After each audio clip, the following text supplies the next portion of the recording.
नमस्कार, मी विजयाज रेसिपीमध्ये आपलं स्वागत आहे। तर आता कडाक्याची थंडी पडत आहे आणि या थंडीमध्ये खूप छान पौष्टिक फायबरयुक्त आणि प्रोटीनयुक्त पदार्थ हे खायला पाहिजे।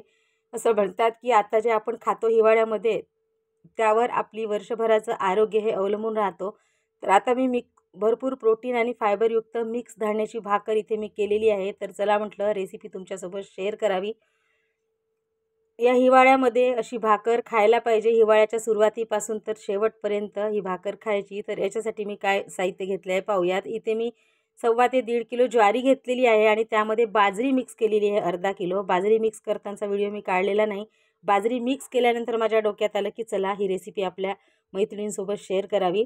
तर अर्धा किलो बाजरी आणि 1 वाटी छोट्या वाटीने मेथी। मेथी पण ही आपल्या शरीरासाठी खूप गुणकारी आहे। 1 पाव उडीद, 1 पाव नाचणी, वजनाने म्हणाल तर पावभर आणि असं मापाने म्हणाल तर 1 ग्लास 1 शेर, हिरवे मूग आणि हरभरे सगळं समप्रमाणामध्ये घेऊन संपूर्ण हे छान मिक्स करून घ्यायचं आणि मस्तपैकी याला ऊन दाखवायची दिवसभर, म्हणजे छान पीठ हे उतरतं गिरणीवरून असं म्हणतात। तर मी मस्त ऊन दाखवली आहे याला दिवसभर। सगळेच याच्यामध्ये जे पदार्थ घातलेले आहे, जे धान्य घातले आहे ते शरीरासाठी खूप उपयुक्त आहे। वजन कमी करण्यासाठी ही भाकर खूप उपयुक्त आहे। ज्या मैत्रिणी वेट लॉस करण्यासाठी प्रयत्न करत आहे त्यांनी तरी ही भाकर रोज खायला पाहिजे। मस्तपैकी दिवसभर वाळवून मी हे पीठ गिरणीवरून दळून आणलं।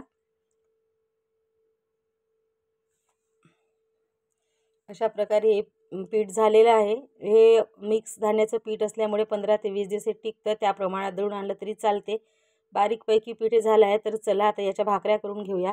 आवश्यकतेप्रमाणे आपण याच्या पीठ घेऊन घ्यायचं जेवढे आपल्याला भाकरी करायची आहे आणि अगदी थोडं मिठाचं प्रमाण थोडं इतर भाकरीपेक्षा थोडं जास्त टाकायचं याच्यामध्ये, त्याच्याने छान चव येते।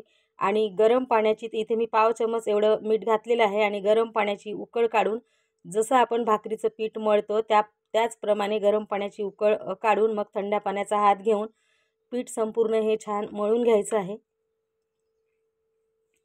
मी तर वर्षभर ही भाकर खाते नेहमीच। तर तुम्ही हिवाळ्याच्या दिवसात तरी ही भाकर खा। यामध्ये परत मकासुद्धा आपण ॲड करू शकतो, शेंगदाणे पण टाकू शकतो, पण इथे माझ्याकडे मक्याचं पीठ होतं त्यामुळे मी ते पीठच मिक्स केलं आणि मी मका टाकला नाही। मस्तपैकी पाण्याचा हात घेऊन मळून घ्यायचं। जेवढं छान पीठ आपण हे भाकरीचं मळतो तेवढी छान पातळ भाकर आपली ही होते। कोणतीही भाकर खूप छान मळून घ्यायचं पीठ।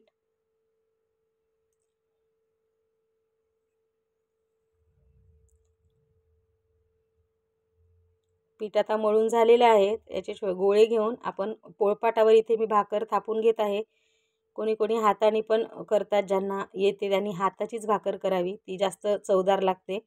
पण मला काही ती हातावर करता येत नाही, म्हणून अशा प्रकारे पिठामध्ये गोळा घोळवून मी संपूर्ण ही हाताने पोळपाटावर ही भाकर थापून घेते आहे। चारी बाजूनी संपूर्ण ही भाकर थापायची। काठ पण छान पातळ झाले पाहिजे, संपूर्ण एकसारखी ही भाकर झाली पाहिजे। अशाप्रमाणे ही भाकर थापून घ्यायची म्हणजे ही छान फुगते। पाहू शकता इतकी पातळ ही भाकर मी केलेली आहे। लाटण्याने सुद्धा लाटू शकता। तर भाकर तव्यावर टाकून त्याला पाणी लावून घ्यायचं। असं म्हणतात की पाणी न लावलेली भाकर ही खायची नाही, एका साईडनी पाणी लावावीच लागते, पुरुषांना ती भाकर द्यायची नाही अशी म्हण आहे आधीच्या, म्हणजे आई आजी आपल्याला अशी सांगत असते। आता त्याच्या मागचं कारण काय आहे तेही मला माहीत नाही। तर एका साईडनी छान जे आपण पाणी लावलं ते संपूर्ण असं म्हणजे सुकलं की भाकर ही पलटवायची अलगद हाताने। दुसऱ्या बाजूने अशी खरपूस भाजून भाकर पलटवून घ्यायची आणि मस्तपैकी भाकर ही फुगवून घ्यायची। पाहू शकता छान काटोकाट ही भाकर फुगलेली आहे। मस्तपैकी कडक अशी भाकर शेकून घ्यायची आलटून पालटून। जितकी खुसखुशीत कडक आपण ही भाकर शेकतो तेवढी टेस्ट चांगली लागते। तर ही भाकर काढून घेऊया। दुसरी देखील भाकर मी अशाच प्रकारे करून घेत आहे। संपूर्ण भाकरी अशाच प्रकारे करून घ्यायच्या। आजकाल प्रत्येकांना कोणते नाही कोणते दुखण्याने त्रस्त आहे सगळेच। तर प्रत्येक दुखण्यावर, जॉईंट पेन याच्यावर वगैरे ही भाकर खूप उपयुक्त आहे, कारण याच्यामध्ये भरपूर प्रोटीन फायबर असे सगळे घटक आहेत।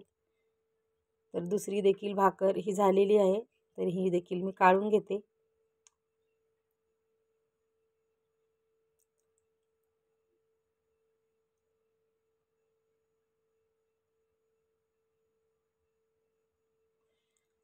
ही भाकर मी आता तयार झालेली आहे खायसाठी. मी ही हिरवी पालेभाजी आहे त्याच्यासोबत ही भाकर मला खूप आवडते. पण ही सगळ्याच भाज्यांसोबत चांगली लागते, असं नाही की याच्यासोबत चांगली लागते आणि याच्यासोबत नाही. भाकरी म्हटली की ठेचा आलाच. मस्तपैकी ठेचा आणि भाकरी, आहाहा! एकदम खूप छान चविष्ट अशी भाकर ही लागते. तुम्ही पण करा आणि नक्की खाऊन पहा आणि अशा भाकरी तुम्ही पण हिवाळ्याभर खा. तर ही माझी रेसिपी तुम्हाला कशी वाटली नक्की मला कमेंट करून सांगा. आणि माझी ही रेसिपी जर तुम्हाला आवडली असेल तर नक्कीच माझ्या व्हिडिओला लाईक करा आणि इतरांसोबत शेअर करा. अशाच नवनवीन व्हिडिओज पाहण्याकरिता माझ्या पेजला सबस्क्राईब करा.